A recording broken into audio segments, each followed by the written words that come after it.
Good evening. Today is Thursday the 26th, I believe, of February, and we are looking at the pubs next to the town hall. Here's the town hall from the other side, and we'll pan round. And they've redeveloped this whole area here. There used to be a kind of peace garden. Now it's, you know, what Britain loves is their Masonic war memorials. You know, the two big obelisks, and something in the middle with a nice big sword, and so forth. And not going to go into warfare just now. What I'm going to do is turn the camera on myself. Let me sit down. Sit down. What's a good background? There's a good background. Turn the camera on myself, and I'm going to give you my memories of the Middle East. Because many of you know, one of the reasons I speak funny is I went to American schools, international schools, in places like Qatar and Saudi Arabia. So I'm just watching all the business people run past. You know, they're all so busy. Busy, where are they going? You know, they're in transit, they should enjoy it. It's about the journey, not the destination. My dad got a job as an oil tanker pilot, which is valet parking for the biggest moving man-made objects in the world. You know, an oil tank, you know, the biggest ship.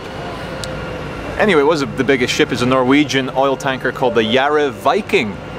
And it's so big, they have bicycles to go from A to B on it. You know, it's a fucking massive ship. And, you know, the reason why people like my dad were paid decent tax-free salaries to live in these places like Saudi Arabia or Qatar is because if you get that job wrong, you can actually wipe out the ecology of the Middle East, of the Persian Gulf for decades to come. These large tankers carry enough oil to really make what Saddam Hussein's oil spill in the oil fields in Kuwait seem small, you know? Anyway, so he moved to Qatar in the Middle East in 1992 or 1993, and Qatar is considered more of a kind of peaceful, more Dubai-like, more like Abu Dhabi rather than Saudi. It's still a kind of Sunni Wahhabist stronghold, but they allow you to buy your alcohol from the local government dispenser. Many of the expats, the white guys, the Westerners would sell their booze. They'd buy, say, 10 bottles of Johnny Walker's whiskey and sell 5 bottles of Johnny Walker's whiskey at vastly inflated prices to the local Qataris who are Muslim, who are part of the, you know, the establishment there. They can't be seen buying booze. You gotta love a bit of corruption. There's a couple of PCSOs that are looking at me. Are they gonna come and say hello? I don't think so. So we moved there, and this is like the era of Betamax. Do you guys remember Betamax tapes? Most of my viewers are over 30, so you'll remember Betamax tapes. And we had a big collection of Betamax. And on one of my dad's Betamax tapes was a Halloween party from 1988 when I was a young warthog. Something's happening. There's a PCSO running over there. This could be almost worth filming. But let's see. Shall I move the camera to that guy running along there? Do you guys think something is happening? Damn it! Damn it! The story I'm telling now is not as exciting as what's actually happening in the street. I'll keep an eye on it. In fact, we'll move. Look, this is what I love about my spontaneous videos. Should we go for a run? We'll go for a run. We'll go and have a look. Let's go and have a look. I'll tell the story as I walk. Why don't I just tell the story as I walk? Put that there. Pick up the backpack.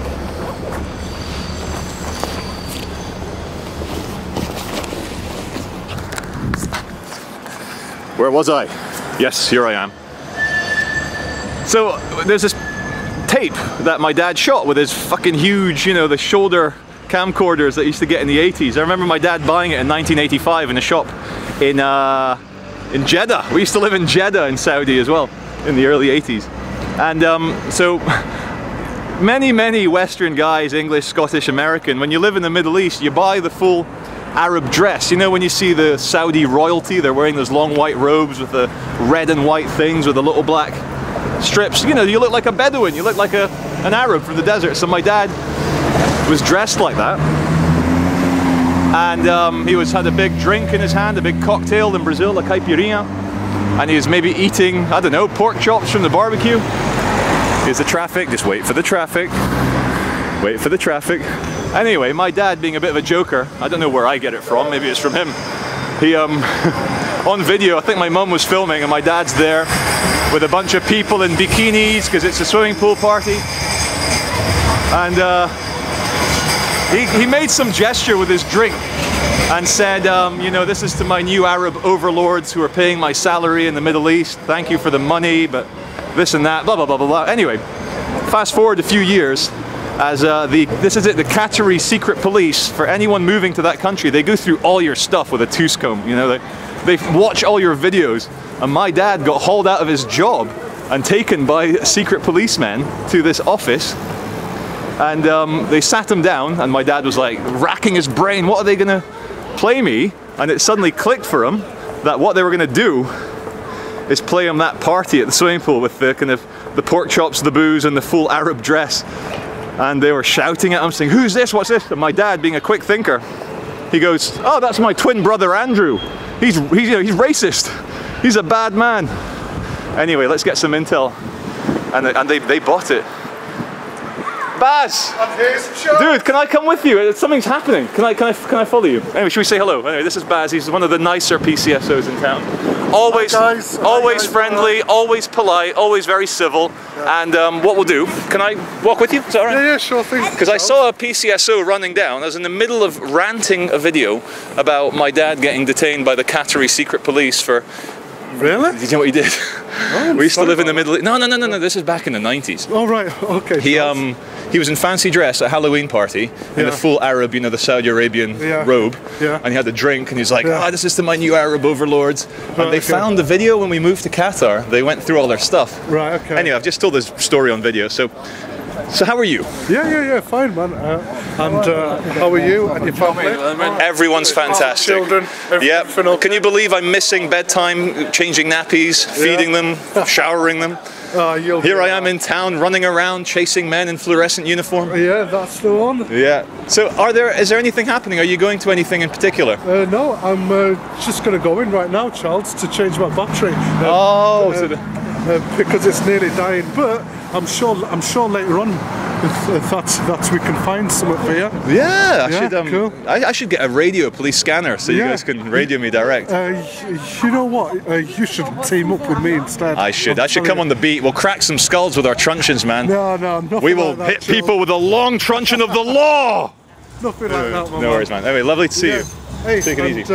And send my love to your family. I will do, man. Thank you very much, Baz. Have a good night. Take it easy, dude. Bye-bye. Nice guy.